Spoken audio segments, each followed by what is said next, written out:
Me llamo Marcos Herrera. Durante casi 3 décadas, el mundo creyó que estaba muerto, o peor aún, que había abandonado mis votos sacerdotales para entregarme a una vida mundana. Algunos decían que me volví loco, que me refugié en el alcohol, que me escondía por vergüenza.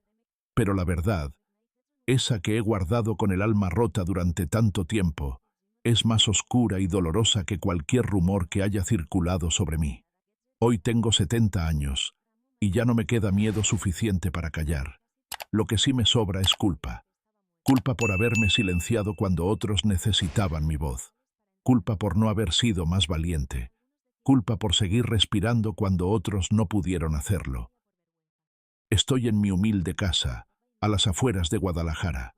Afuera llueve, y el golpeteo del agua contra los vidrios me recuerda que estoy vivo, que todavía tengo la oportunidad de contar lo que nadie quiso escuchar. El padre Alejandro Mendoza, un joven sacerdote de mirada firme y corazón abierto, está frente a mí, escuchando cada palabra como si de ellas dependiera el rumbo de su vida. Le advertí que lo que iba a contarle sacudiría su fe, que vería a la Iglesia con otros ojos. Aún así, insistió, y ahora sé que ha llegado el momento, porque si no lo digo hoy, quizás mañana no me quede aliento. Todo empezó en 1979. Yo era un sacerdote joven, de apenas 24 años, con 3 años de haber sido ordenado. Había llegado a la parroquia de San Miguel de los Santos, en Dolores Hidalgo, Guanajuato, con la ilusión intacta, creyendo que servir a Dios era también servir a los pobres, a los inocentes, a los olvidados. Aquella comunidad era sencilla, de casas de adobe y techos rojos, con campos de maíz que se perdían en el horizonte. La vida se regía por las campanadas de la iglesia, por la tierra y por la fe. Mis feligreses eran campesinos, vendedores del mercado, mujeres que rezaban el rosario con los ojos cerrados y los hijos al pecho. La misa dominical era una fiesta. Llegaban familias enteras, los abuelos con sus bastones, los niños corriendo entre los bancos de madera, los jóvenes aún con tierra en las uñas pero limpios de alma. Cada 3 meses nos visitaba el arzobispo Celestino Vázquez, un hombre alto, imponente, de voz tan profunda que las paredes temblaban cuando hablaba desde el altar. Tenía 55 años y un poder que no conocía límites. Su sola presencia bastaba para hacer que los curas se cuadraran y los políticos bajaran la cabeza. En aquellos años yo lo admiraba. Su elocuencia era hipnótica, y cuando hablaba de la voluntad de Dios, uno sentía que el mismísimo cielo lo respaldaba. Para mí, tener su confianza era un signo de estar en el camino correcto. No lo dudaba, hasta que llegaron los primeros signos de algo turbio. Fue en febrero de ese mismo año. Durante una de sus visitas, el arzobispo trajo consigo a 2 seminaristas jóvenes, Miguel y Roberto, de 19 y 20 años. Dijo que venían a ayudar con las labores pastorales, a aprender en campo. Miguel era delgado, de cabello oscuro y mirada de venado acorralado. Roberto, más robusto, tenía el mismo gesto de alguien que carga un secreto demasiado grande para su juventud. Apenas hablaban. Evitaban mirarme a los ojos. Durante las comidas, bajaban la cabeza. Esa primera noche, cuando se quedaron en la casa parroquial, escuché algo que me inquietó. Sollozos apagados detrás de la puerta del arzobispo. Pensé que era una pesadilla, alguna enfermedad. No quise malpensar. Pero a la mañana siguiente, al ver a Miguel oficiar la misa conmigo, noté las marcas. Líneas rojizas en su cuello, disimuladas por el cuello de su sotana. Me acerqué con cuidado después de la misa y le pregunté si estaba bien. Bajó la vista, dijo que no era nada, y se alejó. Esa misma tarde, mientras ordenaba libros en la sacristía, escuché voces tras la puerta. Era el arzobispo y otro hombre. No los veía, pero oí fragmentos. La obediencia es esencial, decía Vázquez. ¿Y si alguno habla?, preguntó la otra voz. No lo harán, saben las consecuencias. Sentí que el piso se abría bajo mis pies. No entendía bien qué estaba ocurriendo, pero algo dentro de mí gritaba que aquello no era de Dios. Esa noche decidí quedarme despierto. Quería saber, quería estar seguro. A eso de las 2 de la madrugada, escuché pasos. Desde mi cuarto al final del pasillo, vi la sombra del arzobispo moviéndose sigilosamente. Llevaba puesta una bata oscura. Caminaba hacia la habitación donde dormían los seminaristas. Descalzo, con el corazón en la garganta, salí detrás de él. Me escondí cerca. Lo que oí me dejó helado. «No hagas ruido», susurró. «Sabes lo que pasará si despiertas al padre Marcos». Luego, gemidos ahogados. Una súplica temblorosa. Era Miguel, sin duda. Escuché su voz suplicar que se detuviera, y la respuesta fue una amenaza. «Eres un servidor de Dios. Esta es tu prueba de obediencia. Si hablas, nadie te creerá. Eres solo un seminarista. Yo soy un arzobispo. Además, tu familia necesita el dinero que les envío cada mes, ¿no es así?»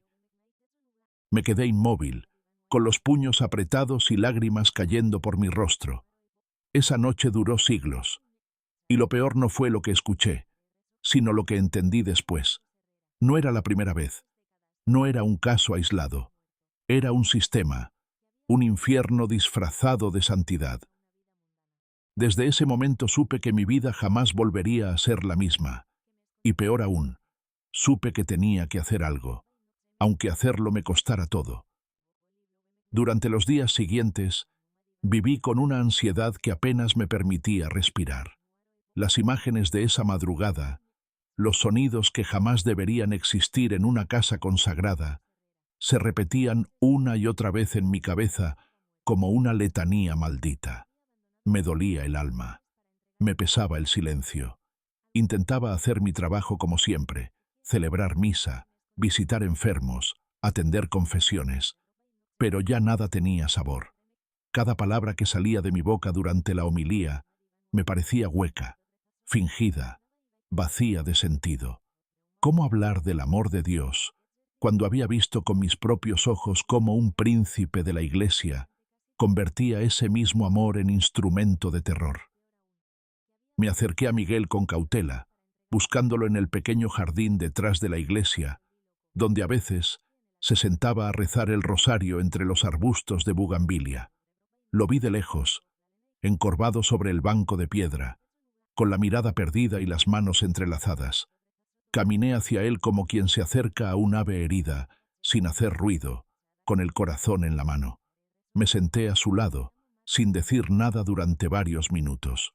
Solo lo acompañé con mi presencia, esperando que el silencio le diera algo de paz. Luego le hablé despacio, con un nudo en la garganta. «Miguel, yo sé lo que está pasando. Escuché lo que ocurrió esa noche», le dije con voz firme pero baja, para que nadie más pudiera oírnos. El muchacho se tensó de inmediato. Su rostro palideció como si hubiera visto un fantasma. Comenzó a temblar, a respirar con dificultad. No me miró, solo murmuró con voz quebrada: «No sé de qué habla, padre. No está pasando nada». «No me mientas, hijo. No te haría daño. Pero no podemos quedarnos callados. Esto no puede seguir. Podemos ir a las autoridades. Podemos denunciarlo. Puedo ayudarte». Miguel se levantó de golpe, con una furia desesperada. Me miró por fin, y en sus ojos vi algo que me partió en dos. Terror. No miedo común. No susto pasajero. Terror de esos que marcan la infancia, que paralizan la vida. «¡No! ¡No entiende!», gritó con la voz rota. «Es el arzobispo. Nadie me va a creer. Él manda dinero a mi familia. Si hablo, se van a morir de hambre. Si hablo, me desaparecen. Y también a usted». Se quebró. Cayó de rodillas en la tierra húmeda, sollozando como un niño, con las manos cubriéndose el rostro. Y yo, que debía ser su pastor, me sentí impotente como nunca. Me arrodillé a su lado. Lo abracé sin decir nada. Sentí su cuerpo temblar entre mis brazos. ¿Cómo podía ayudarlo? ¿Cómo protegerlo sin arrastrarlo a una muerte segura? Esa noche no dormí. Caminé por los pasillos de la casa parroquial hasta que el cielo comenzó a aclarar. Mi decisión ya estaba tomada. No podía callar. No si quería seguir mirándome al espejo. Así que me senté a escribir. Con las manos temblorosas y el alma hecha jirones, redacté una carta dirigida al obispo metropolitano de la Ciudad de México. Describí con detalle lo que había presenciado, los nombres, los hechos, los temores. No usé metáforas, no adorné nada, solo la verdad, desnuda y cruda, como una herida abierta. Me tomó 3 días completar esa carta. La envié con mis propios pies, caminando hasta la oficina de correos del pueblo. Pagué para que llegara con acuse de recibo. Salí de ahí con el corazón palpitando como si hubiera cometido un crimen. Esperé. Pasaron 2 semanas. En cada misa, en cada visita, en cada amanecer, pensaba que algo cambiaría, que llegaría una investigación, que alguien vendría a ayudar a esos jóvenes. Pero la única respuesta fue un auto negro que se estacionó frente a la parroquia una tarde gris. Del vehículo descendió el arzobispo Vázquez, con 2 hombres trajeados que no tenían nada de clérigos. Me llamaron a la oficina parroquial como si todo fuera parte de una reunión ordinaria. Me sentaron, me rodearon, y ahí supe que el infierno acababa de empezar. «Padre Marcos», dijo el arzobispo con una sonrisa que helaba la sangre, «hemos recibido información muy preocupante. Al parecer, ha estado escribiendo cartas, acusaciones muy graves contra mi persona». Uno de los hombres dejó una copia de mi carta sobre el escritorio. Mis palabras, esas que había escrito con el alma rota, estaban ahora en manos de quien había jurado destruirme. Yo no me moví, no bajé la vista. Respondí con voz firme, aunque sentía que me temblaban hasta los huesos. «Esa carta dice la verdad. Lo que usted está haciendo es un crimen, y es pecado». La bofetada llegó antes de que terminara la frase. Su mano me azotó la cara con una fuerza brutal, tirándome al suelo. El gusto metálico de la sangre me llenó la boca. Me incorporé como pude. Uno de los hombres sacó una navaja, la abrió con parsimonia, como quien ya sabe lo que viene. El arzobispo me miró desde lo alto. Su tono volvió a ser controlado, peligroso, como un veneno que se inyecta lentamente. «Vas a escribir una carta de retractación. Vas a decir que todo fue producto de una crisis nerviosa. Vas a pedir perdón y vas a solicitar tu traslado a una parroquia remota. Y vas a quedarte callado, por el resto de tu vida». Negué con la cabeza. No iba a rendirme tan fácil. Pero entonces su voz bajó y dijo algo que me quebró más que cualquier golpe. «Sería una verdadera lástima que algo le pasara a tu hermana Elena y a sus 2 hijos. En Morelia hay muchos accidentes, ¿sabías? Niños que desaparecen, mujeres que resbalan en las escaleras». Ahí entendí todo. Esto no era solo un hombre enfermo. Era una red, un monstruo con tentáculos que llegaban hasta donde yo jamás habría imaginado. Me derrotaron. Me obligaron a escribir la retractación. Con lágrimas cayendo sobre el papel, firmé mi propia sentencia de silencio. Y esa misma noche me enviaron al exilio, a una parroquia perdida entre montañas, lejos de todo, lejos de todos. Creyeron que ahí me apagaría, que ahí moriría lentamente, pero no sabían que aún me quedaba una chispa, y esa chispa con los años se haría fuego. La parroquia de Nuestra Señora de los Remedios, en la Sierra de Michoacán, no aparecía ni en los mapas. Era un rincón escondido entre montañas, donde el viento arrastraba el eco de los rezos, y donde las noches eran tan oscuras que uno sentía que el mundo se acababa más allá del último fogón encendido. Me mandaron allí como castigo, como destierro, como entierro en vida. El arzobispo quería que me marchitara en el olvido, que me consumiera en la rutina de misas solitarias y caminos de lodo, que me disolviera como polvo entre los pinos. pero no contaban con algo: el cariño de la gente. Eran apenas unos 300 feligreses dispersos en rancherías lejanas, campesinos, pastores, mujeres de manos agrietadas por el jabón de ceniza, niños con los pies descalzos y la risa intacta. Me recibieron con humildad y con una fe que no necesitaba grandes templos ni palabras rebuscadas. Su espiritualidad era limpia, directa, profunda. Rezaban con el alma, lloraban en silencio, compartían el maíz aunque no les alcanzara, y en medio de esa sencillez comencé a recuperar algo que creía perdido, la razón por la que alguna vez quise ser sacerdote. Mi casa parroquial era una casita de adobe crudo, con techo de palma que goteaba cada vez que llovía. Tenía una cama de madera, una mesa pequeña y una ventana sin cristal que daba al barranco. No había luz eléctrica, ni agua potable, ni comodidades de ningún tipo, pero había paz, una paz humilde, rota solo por el zumbido de los insectos al anochecer y el aullido lejano de los coyotes. En ese silencio aprendí a mirar hacia adentro, a vivir con lo que soy y no con lo que quise ser.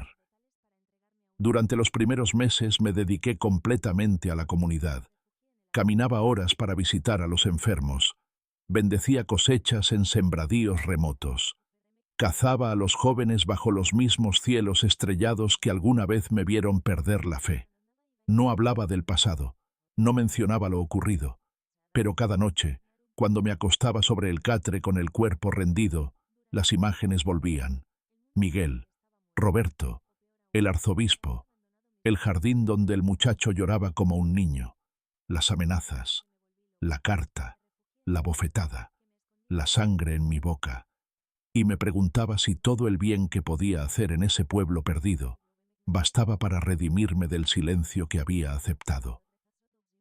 Pasaron 6 meses, y entonces llegó la carta. Era un jueves por la mañana. El viejo Aurelio, encargado del correo, llegó en su mula como cada semana y me entregó un sobre doblado con manos temblorosas. Reconocí la letra apenas lo vi. Era Miguel. No había remitente, solo unas palabras escritas con tinta azul en el borde. Para el padre Marcos. Urgente. Me senté bajo el tejabán de la iglesia para leerla.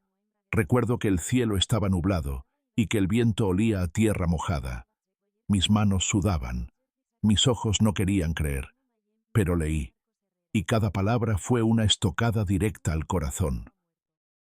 Miguel me contaba que había logrado encontrar mi paradero gracias a un contacto en la curia, que Roberto, el otro seminarista, no había aguantado la presión y se había quitado la vida.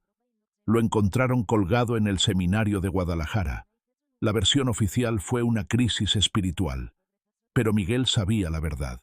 Antes de morir, Roberto le confesó que el arzobispo lo había amenazado con hacerle daño a su hermana menor, una niña de apenas 15 años, si no cooperaba completamente. Roberto entendió lo que eso significaba, y prefirió morir. Miguel estaba al borde del abismo. En su carta me decía que ya no podía más, que el arzobispo lo había convertido en su hijo espiritual especial, que ahora traía niños del pueblo a su oficina con la promesa de becas y educación, y que él había visto a un niño, de no más de 12 años, salir llorando de ahí, que los guardias ya no lo dejaban acercarse, que si no encontraba una manera de detener eso, haría lo mismo que Roberto, que no podía vivir sabiendo que su silencio permitía tanto dolor. Cuando terminé de leer la carta no pude contenerme. Me encerré en la sacristía y grité. Grité como nunca. Grité por impotencia, por rabia, por culpa, por vergüenza. Golpeé la pared hasta que los nudillos me sangraron, y entonces lo supe. Ya no podía seguir escondido. Ya no podía seguir fingiendo que todo estaba bien. No podía rezar por las víctimas mientras me escondía de sus verdugos. Tenía que volver. Volver a ese infierno. Volver al origen. Volver a enfrentar lo que había dejado atrás. Pero esta vez, con un plan. Esta vez no iba a ser solo testigo. Esta vez Iba a ser la voz que nunca dejé salir. ¿Y vos qué harías? ¿Te quedarías en tu refugio? ¿O volverías sabiendo que la muerte puede estar esperándote?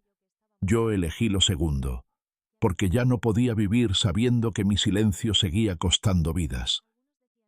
Preparar mi regreso a Dolores Hidalgo fue como planear un viaje al centro de una herida que nunca cerró. Lo hice en silencio, con pasos lentos, con la mirada baja, pero el corazón encendido. Sabía que no podía hacerlo solo, así que lo primero fue ir en busca de la única persona en la que aún confiaba plenamente. El padre José Luis Moreno, mi amigo de seminario, ese hermano que nunca dejó de creer en la justicia, aunque el mundo se desmoronara a su alrededor. José Luis vivía en León, en una parroquia humilde pero bien conectada con la comunidad. Era un hombre íntegro, de esos que ya escaseaban, con los ojos tristes y las manos firmes, como si supiera que cargar la cruz de otros era también su destino. Cuando llegué a su puerta después de tantos años sin vernos, me abrazó sin decir una palabra.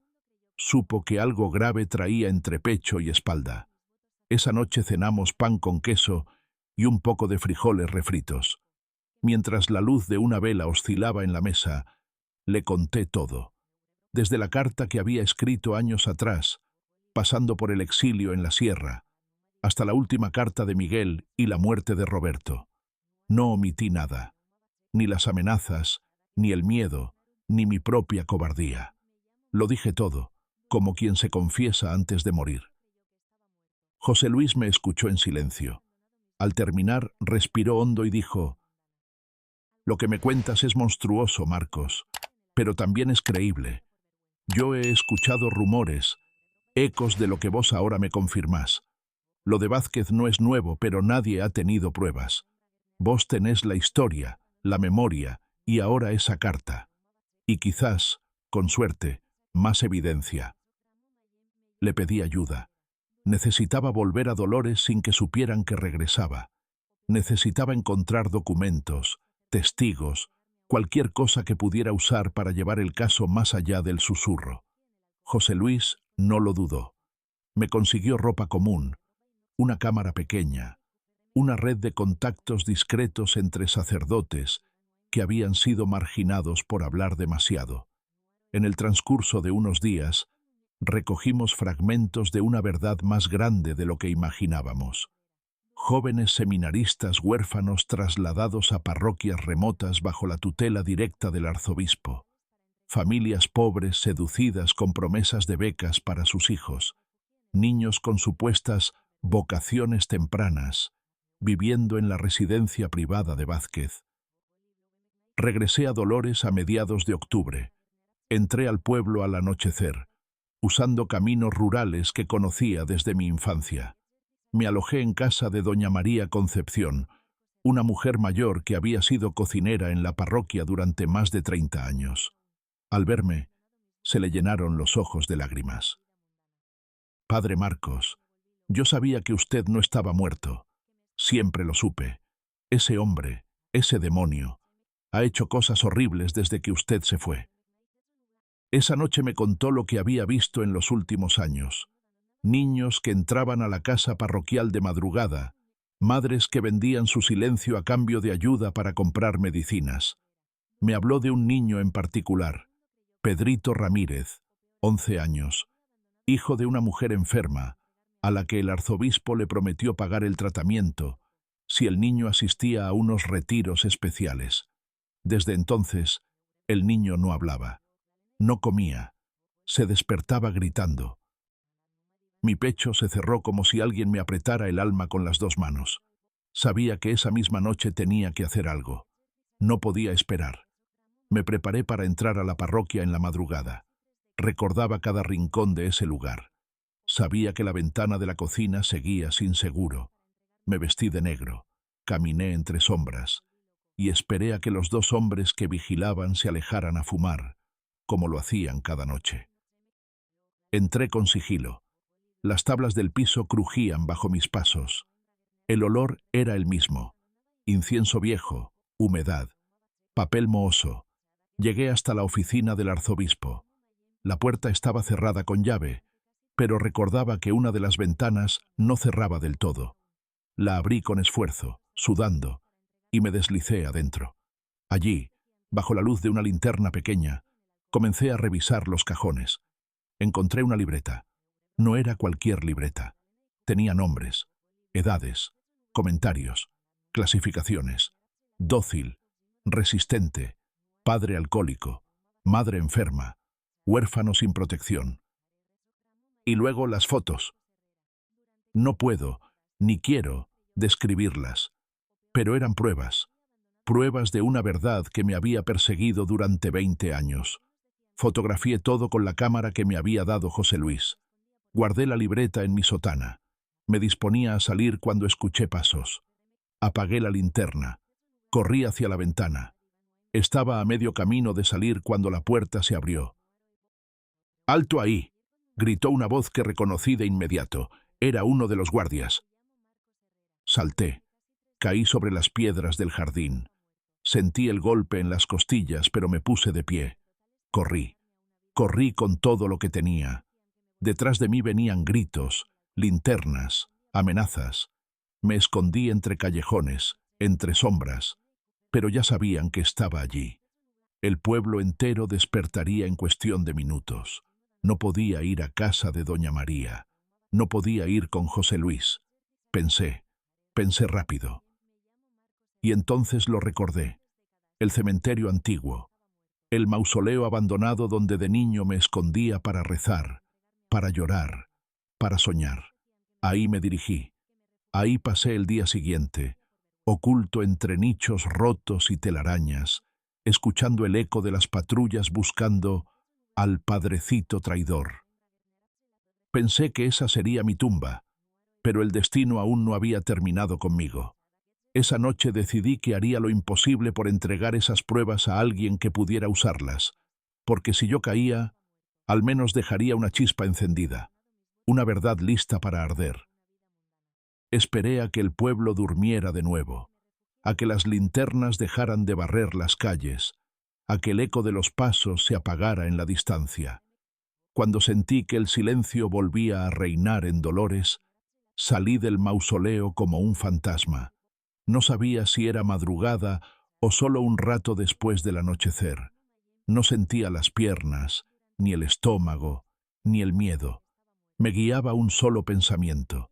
Tenía que entregar las pruebas, y el único hombre capaz de recibirlas sin traicionarlas era el padre Alejandro Mendoza, un joven sacerdote recién llegado a una parroquia vecina, del que José Luis me había hablado con esperanza. Decía que era recto, valiente, ajeno a las redes de poder que aún protegían al arzobispo Vázquez. Pero llegar a él implicaba volver a cruzar el pueblo, donde me buscaban con furia. Pensé en pedir ayuda a doña Carmen, una anciana que vivía sola en las afueras y que quizás pudiera prestarme un burro para escapar por los caminos de sierra. Caminé en la oscuridad, escondiéndome en sombras, agachado tras bardas, atento a cada ruido. Cuando estaba por llegar a su casa, una linterna me iluminó la cara de lleno. Me quedé ciego unos segundos por el resplandor. «Por fin te encontramos, padrecito traidor», dijo una voz que me heló la sangre. Era Vázquez, en persona, flanqueado por 3 hombres. No vestía sotana sino una chamarra de cuero oscura. Sus ojos, acostumbrados a fingir dulzura, ahora ardían con rabia contenida. Me rodearon. Yo no tenía fuerzas ni para correr. Tampoco valía la pena. Era el final. «¿Traidor?», le dije, intentando mantenerme en pie con dignidad. «¿Quién es el verdadero traidor aquí? ¿El que denuncia los crímenes o el que los comete bajo el manto de lo sagrado?» Vázquez se me acercó lentamente. La linterna ahora lo iluminaba a él. Su rostro se tensó. No era un sacerdote en ese momento. Era un animal herido, acorralado por la posibilidad de que su imperio de silencio se viniera abajo. «Vos nunca entendiste nada, Marcos», me dijo con voz baja, casi paternal. «La Iglesia no es solo fe, es poder, y el poder no se negocia, se ejerce. Esos muchachos, Esos niños son peones en una guerra que vos no alcanzás a comprender. Son víctimas inocentes, grité con toda la rabia que me guardé durante años. Roberto está muerto por tu culpa. Miguel está al borde del suicidio. ¿Cuántos más, Vázquez? ¿Cuántos vas a destruir para seguir sintiéndote invencible? Entonces, sin aviso, volvió a golpearme, esta vez con la palma abierta, pero con tanta fuerza que caí al suelo como un saco. Sentí el sabor de la sangre en la boca y el ardor punzante en la mejilla. Uno de sus hombres sacó una navaja que brilló bajo la luz de la linterna. «Vas a tener un accidente», dijo Vázquez, casi susurrando, agachado junto a mí. El pobre padre Marcos, perturbado por sus delirios, cayó en un barranco mientras huía de sus responsabilidades. ¡Qué tragedia! Pero esas cosas pasan. Y entonces mentí con una fe que no sabía que tenía. «Ya es tarde», le dije. «José Luis tiene copias de todo. Si me matás, lo va a entregar al Vaticano. Vos ya no tenés cómo pararlo». Se detuvo. Dudó. Esa fue mi ventaja. Lo vi calcular. Uno de sus hombres murmuró: «Está mintiendo». «Tal vez», respondió Vázquez, «pero no podemos arriesgarnos. También tendremos que silenciar a José Luis». Y al oír su nombre, algo dentro de mí estalló. Me lancé con lo poco que me quedaba de energía. Lo golpeé en el estómago con el hombro, lo hice retroceder, pero los otros tres se abalanzaron sobre mí. Uno me cortó la cara con la navaja. La sangre comenzó a brotar de inmediato, caliente, espesa. Me dejaron en el suelo jadeando, la cara ardiente y las costillas dolidas. Pero entre el forcejeo, logré arrebatarle del cuello al arzobispo una cadena de oro con un medallón, un objeto extraño, pesado, con inscripciones en latín y símbolos que reconocí vagamente como masónicos. Lo apreté con fuerza en la mano. Era una prueba, una pieza única, algo que lo vinculaba con redes más oscuras de lo que jamás imaginé. Vázquez, furioso, ordenó: «Mátenlo ahora, ya no me importa». Y justo cuando pensé que la muerte me alcanzaría en ese rincón oscuro del mundo, una voz se alzó entre la noche. «¡Auxilio! ¡Están golpeando al padrecito! ¡Socorro!». Era doña Carmen. Su voz, aunque temblorosa, resonó como una campana de esperanza. Corría hacia el pueblo, gritando como una madre que defiende a su hijo. A lo lejos empezaron a escucharse otras voces, puertas que se abrían, pasos apurados. Vázquez y sus hombres dudaron. No podían matarme con testigos, no ahí, no ahora. Se acercó a mi oído y me susurró con veneno: «Esto no termina aquí. Podés huir, pero nunca estarás a salvo. Y cada día que vivas sabiendo que no pudiste proteger a esos niños, será un infierno». Cuando los primeros vecinos llegaron, lo encontraron a él y a sus hombres, ayudándome, como si me hubieran rescatado tras una caída. Dijeron que me habían encontrado inconsciente. Nadie los contradijo, pero doña Carmen sabía. Me ayudó a levantarme, me llevó hasta su casa, me curó las heridas, me miró con los ojos llenos de miedo y amor de madre prestada. «Padre», me dijo con firmeza, «se tiene que ir esta misma noche. Ese hombre lo va a matar si se queda». Y tenía razón. Esa noche me cambié de ropa, me puse ropa civil. Doña Carmen me dio algo de dinero y un burro fuerte para que escapara por los caminos de montaña. Antes de irme le entregué un sobre cerrado. «Si algo me pasa», le dije, «entregue esto al padre José Luis en León. Dígale que el medallón de San Judas está donde jugábamos de niños». Era un código, un mensaje secreto entre amigos, porque hasta en la peor oscuridad, uno tiene que confiar en que alguien sabrá dónde buscar la luz. El camino hacia León fue una travesía que marcó mi cuerpo y mi espíritu. Tardé 3 días en llegar, viajando de noche para evitar a los hombres de Vázquez y durmiendo en cuevas, en establos vacíos o bajo árboles retorcidos, con el burro de doña Carmen como único compañero. La herida de la mejilla, que aún sangraba a ratos, se infectó con el polvo del camino.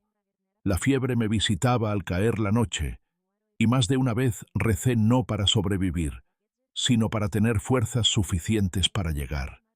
Llevaba el medallón escondido dentro de una bolsita de cuero, atada a mi pecho como un último sacramento. Sabía que si caía, al menos eso quedaría. Una verdad silenciosa, pero tangible. Cuando por fin crucé la última colina y vi a lo lejos la torre de la iglesia donde vivía José Luis, el cuerpo se me venció. Tuve que apoyarme en una roca. Lloré. No por debilidad, sino porque había llegado. Porque, contra todo pronóstico, seguía con vida. Crucé las calles con el rostro cubierto por un sombrero ajado y la mirada clavada en el suelo. Nadie me reconoció. Nadie sospechó que aquel hombre demacrado, con barba desordenada y ojos encendidos, era el sacerdote al que habían dado por muerto hacía ya tantos años. José Luis abrió la puerta y se quedó inmóvil. Me observó durante unos segundos que parecieron una eternidad. Luego me abrazó sin decir nada. Yo temblaba. Él me sostuvo, me llevó adentro, me sentó, me dio agua, me limpió la herida con manos firmes y amorosas. Esa noche no hablamos. Solo respiramos en el mismo espacio, sabiendo que, de algún modo, habíamos vuelto a encontrarnos al borde del abismo. Al día siguiente, le mostré todo. Las fotos, la libreta, el medallón. Le conté lo que había ocurrido en Dolores, el intento de asesinato, la amenaza contra él. José Luis, con su temple de siempre, fue observando todo con ojos cada vez más sombríos. Al terminar, guardó silencio por unos minutos, como si estuviera rezando por dentro. «Esto es suficiente para destruir a Vázquez», dijo finalmente, con la voz pesada, «pero también es suficiente para que te maten, y para que me maten a mí». Sabíamos que las autoridades civiles estaban compradas, que la iglesia local no iba a mover un dedo, que si queríamos justicia, teníamos que ir más alto, mucho más alto. Pero el Vaticano no era un lugar al que se accediera con facilidad, ni siquiera con fe. El camino era largo, y estaba lleno de puertas cerradas, archivos ocultos, intereses turbios. Cualquier filtración, cualquier paso en falso, haría que toda la verdad se hundiera con nosotros. Fue José Luis quien propuso lo impensable. «Tenés que desaparecer, esta vez de verdad». Lo miré con incredulidad. ¿Otra vez? ¿Otra vida nueva? ¿Otro entierro en vida? Si Vázquez cree que estás vivo, no va a parar, y no va a dudar en hacerme callar también. Pero si vos morís, si desaparecés por completo, podemos trabajar en las sombras. Dame tiempo, dame una década. Yo voy a ascender. Voy a ganarme la confianza de quienes toman decisiones. Y cuando llegue el momento, vamos a exponerlo, con todo. Pero necesitas estar muerto. Las palabras me pesaron más que la fiebre. Me aferré a la silla como si se me fuera el alma. ¿Una década? ¿Ocultar mi rostro otra vez? ¿Renunciar incluso al consuelo de la misa, al rezo en voz alta, al saludo de los niños, al perdón de los fieles? ¿Y si no alcanza?, le pregunté con la voz quebrada. ¿Y si te matan a vos también? ¿Y si todo esto queda en nada? Me tomó las manos. Las suyas estaban firmes, tibias, decididas. Entonces, al menos lo intentamos, y eso ya es más de lo que muchos hacen. Y acepté, porque no me quedaba otra cosa, porque prefería vivir en el anonimato con una esperanza remota que seguir expuesto en un mundo donde los inocentes seguían muriendo en silencio. José Luis fue quien organizó todo. Un cuerpo sin nombre, de un hombre con mi estatura, muerto en un accidente vial, fue recuperado de la morgue. Se le colocaron mis documentos, se le vistió con mi ropa, y fue arrojado a un barranco en la sierra, como quien entierra una historia que no puede contarse. Días después, La noticia se difundió. El padre Marcos Herrera, desaparecido meses atrás, había sido hallado muerto. El obispo local confirmó su identidad. El arzobispo Vázquez presidió la misa de despedida, llorando frente al altar, hablando de un joven sacerdote que había sucumbido al peso de la fe. Esa misma semana, yo cruzaba hacia el norte del país con una nueva identidad. Manuel Rodríguez, documentos falsos, una vida prestada y un alma desgarrada. ¿Y vos qué harías? ¿Serías capaz de morir en vida por una causa que quizás nunca se concrete? ¿Serías capaz de borrar tu nombre, tu historia, tu rostro, para que otros algún día puedan decir la verdad en voz alta? Yo lo hice, y no por valentía. Lo hice porque ya no podía seguir viviendo sabiendo que no había hecho todo lo posible, porque no hay paz en la comodidad, cuando el horror se esconde detrás del silencio. Los primeros años como Manuel Rodríguez fueron duros, más de lo que hubiera imaginado. No por la pobreza, ya estaba acostumbrado a dormir en camas de madera y comer lo que el campo ofrecía, sino por el silencio, porque uno no se da cuenta de cuánto pesa el propio nombre hasta que lo pierde. Me fui a Tijuana, como me sugirió José Luis, donde la frontera traga gente a diario y nadie pregunta de dónde venís si traes ganas de trabajar. Allí trabajé en lo que me aceptaran sin preguntas: construcción, lavaplatos, descargando cajas en mercados nocturnos. Aprendí a moverme como sombra, a evitar miradas largas, a mantenerme al margen sin parecer sospechoso.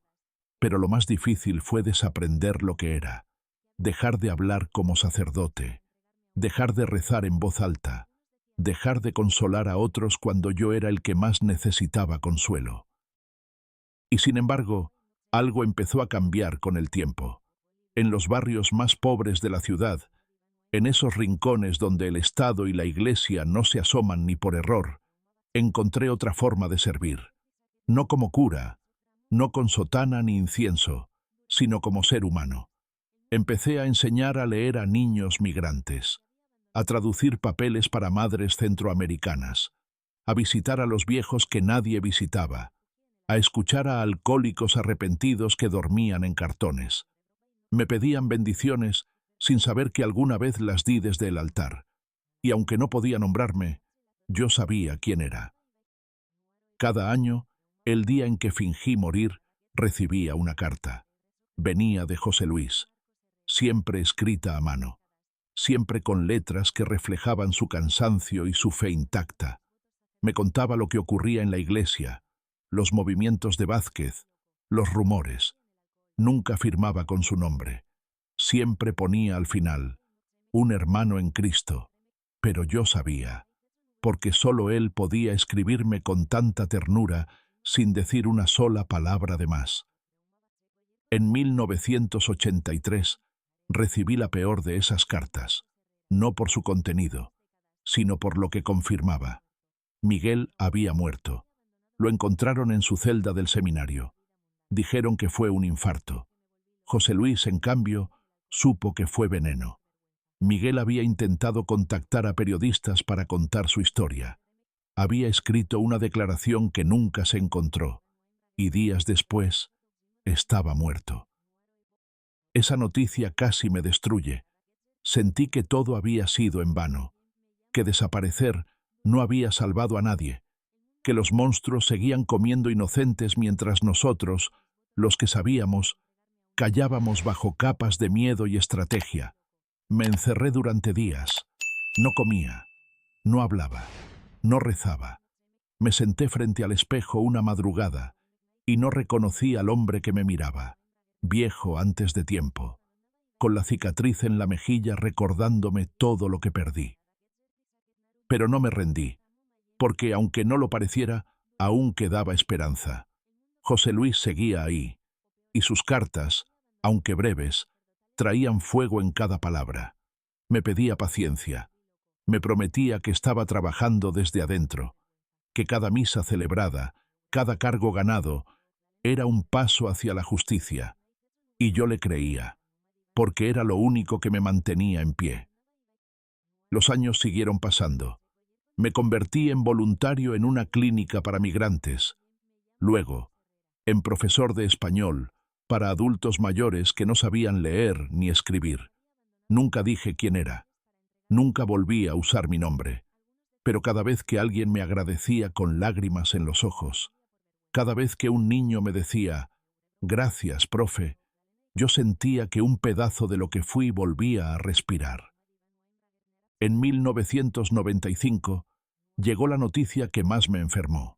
Vázquez había sido nombrado cardenal.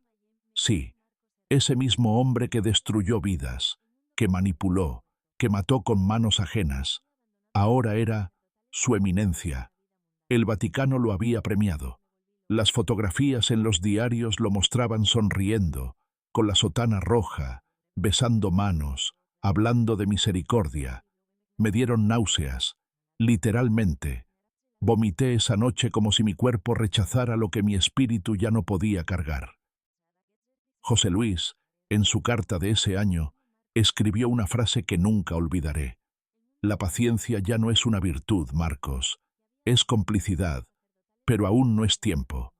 No dormí esa noche, ni la siguiente, ni la siguiente. Pero no lo culpé, porque sabía que él también se estaba jugando la vida. 5 años después, en el 2000, llegó la última carta. José Luis había sido trasladado al Vaticano. Me dijo que era la oportunidad que esperábamos, que al fin tendría acceso a los archivos, que buscaría pruebas enterradas entre sellos y firmas, que si Dios lo permitía, encontraría el modo de darme una voz. Nunca más supe de él. 3 años después, recibí un telegrama escueto. José Luis Moreno había muerto de un infarto repentino mientras trabajaba en los archivos. 52 años. Gozaba de perfecta salud. La muerte, por supuesto, no fue investigada. Ese día lloré como nunca, porque se fue el último testigo, el último amigo, la única esperanza real que tenía de que el mundo conociera la verdad. Con él se fue la historia que habíamos escrito con sangre, miedo y amor a la verdad. Me quedé solo, con los papeles desteñidos, las fotos borrosas, el medallón intacto y un alma llena de heridas abiertas. Y aún así, seguí vivo, no por fuerza, sino porque la vida no me dejó morir. ¿Y vos?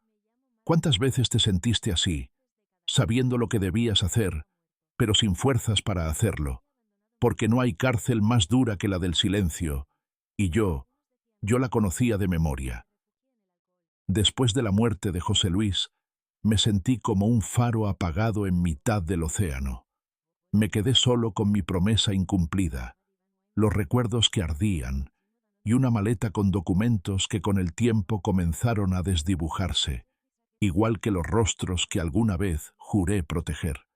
Durante días, semanas, meses, me levantaba solo para seguir respirando, no porque tuviera una razón clara.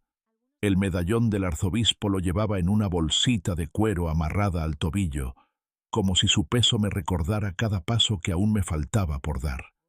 No lo miraba, no lo sacaba, pero sabía que estaba ahí, como una cicatriz convertida en objeto, una prueba que, aunque silenciosa, seguía gritando. Los años que siguieron fueron lentos, como si el tiempo ya no tuviera prisa por pasar.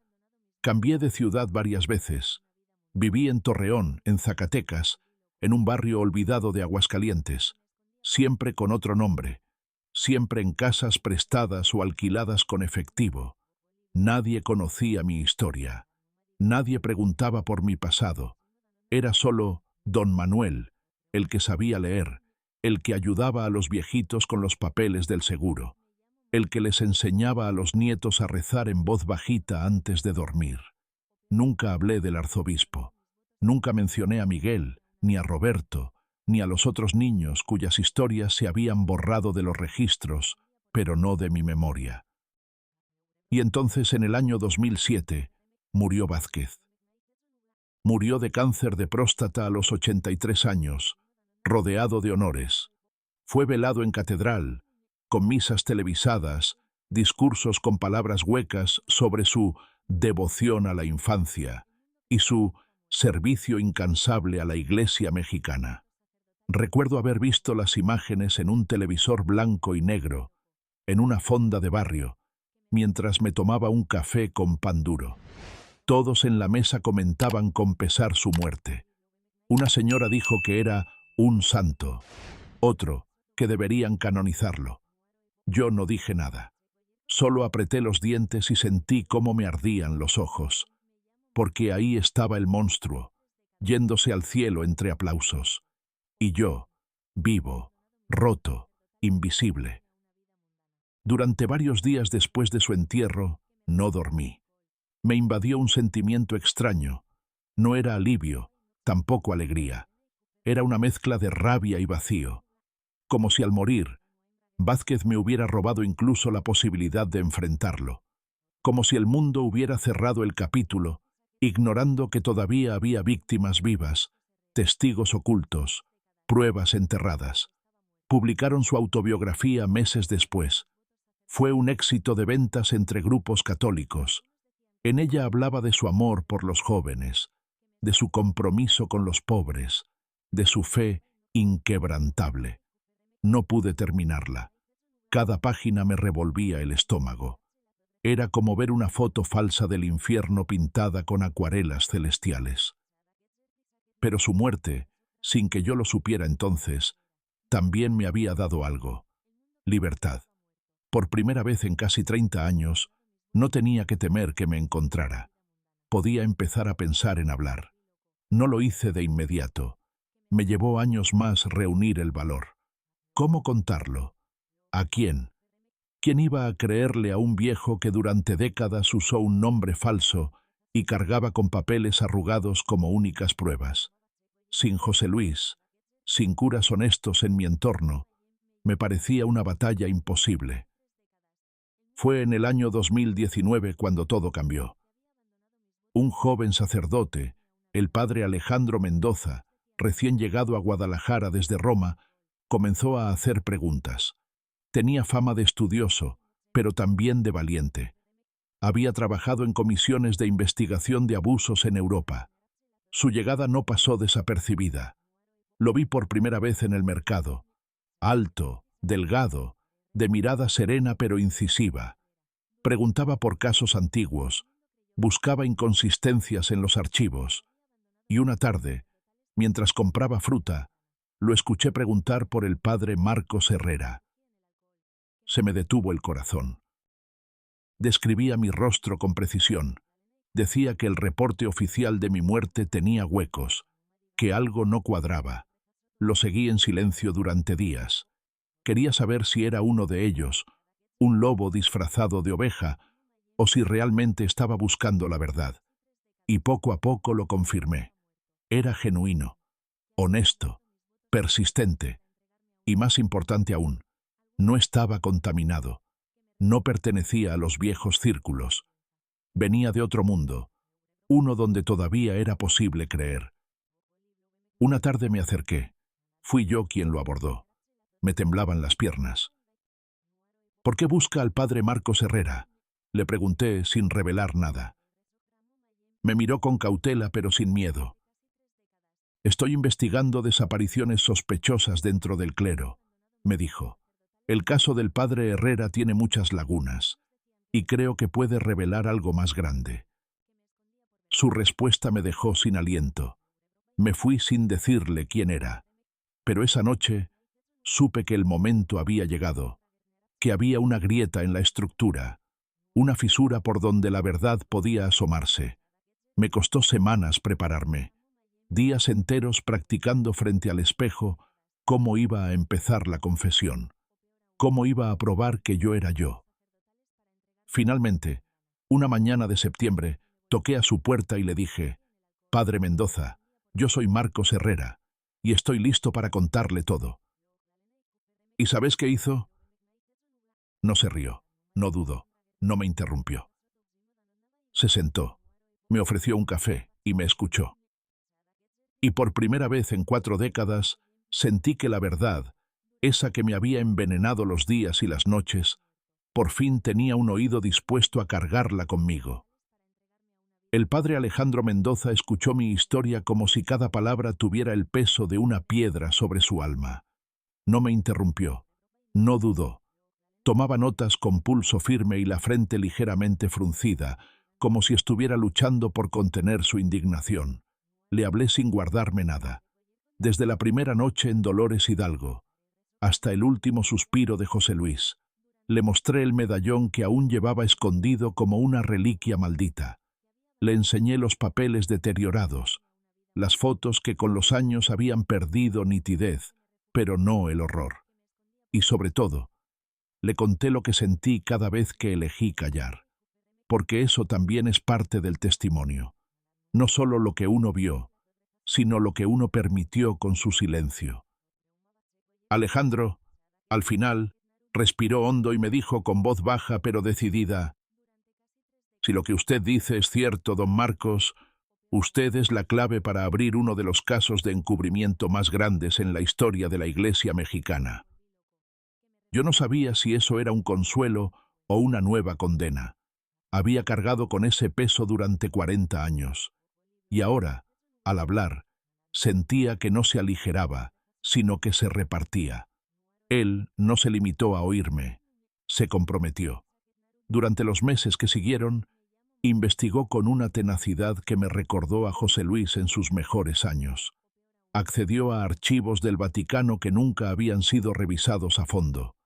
Encontró cartas escondidas, notas marginales escritas por seminaristas desaparecidos, informes de crisis vocacionales, que en realidad eran excusas para justificar suicidios o desapariciones.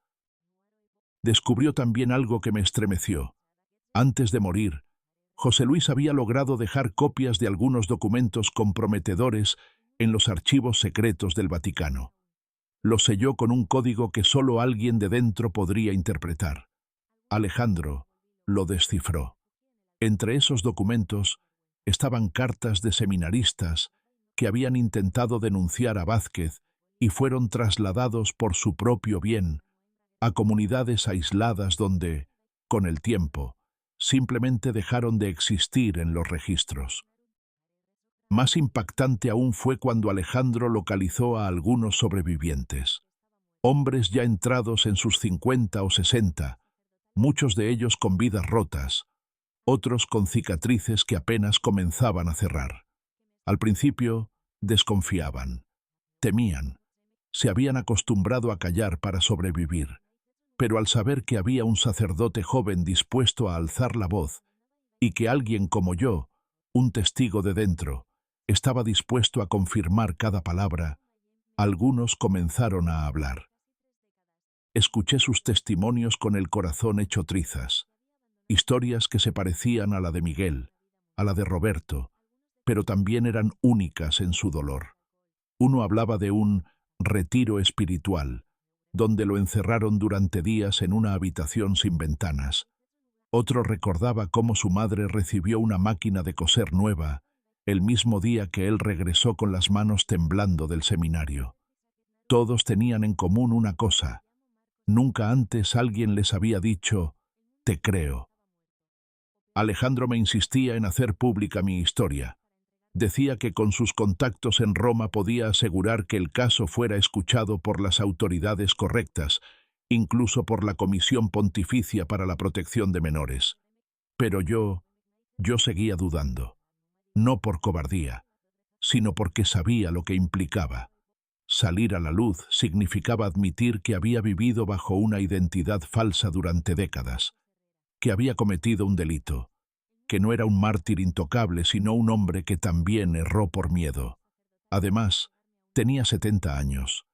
El cuerpo ya no me respondía igual. Me dolía la espalda al levantarme. A veces se me nublaba la vista, y en las noches cuando llovía, la cicatriz de la mejilla ardía como una señal de tormenta. «Don Marcos», me dijo Alejandro una tarde mientras compartíamos un café, «usted le prometió a su amigo que contaría la verdad cuando llegara el momento. ¿No cree que ese momento ya llegó?» No supe qué decirle en ese instante, pero esa noche, Mientras me acostaba en mi cama sencilla, mirando el techo agrietado de mi casa en las afueras de Guadalajara, pensé en Miguel, en Roberto, en Pedrito Ramírez, en los niños sin nombre, en los padres que nunca supieron, en las madres que lo intuyeron todo y callaron por desesperación. Y pensé también en José Luis, en su fe ciega, en sus cartas, en su último gesto de amor al esconder esos documentos aún sabiendo que podían matarlo.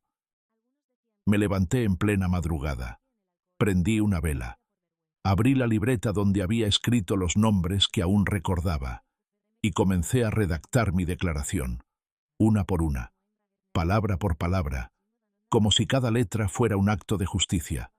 No sabía si me iban a arrestar, no sabía si me iban a creer, pero sí sabía algo, que el silencio ya no era una opción. En diciembre de ese mismo año, firmé una declaración jurada ante notario, acompañado por el padre Alejandro. El documento fue enviado a instancias civiles y eclesiásticas.